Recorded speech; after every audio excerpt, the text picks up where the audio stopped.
Às vezes vai ser necessário Deus te transportar de lugar para você frutificar. Me pergunta por quê. Por quê, pastor?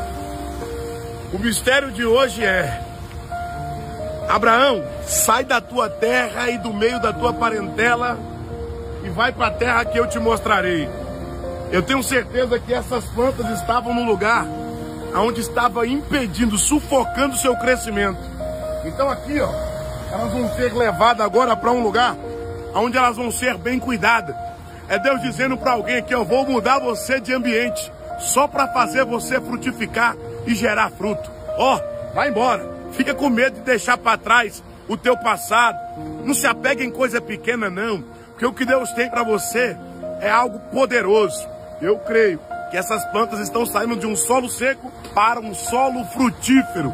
Pegou? Se pegou, tá orando. E se não pegou? Ora mais que tu quer. Chama.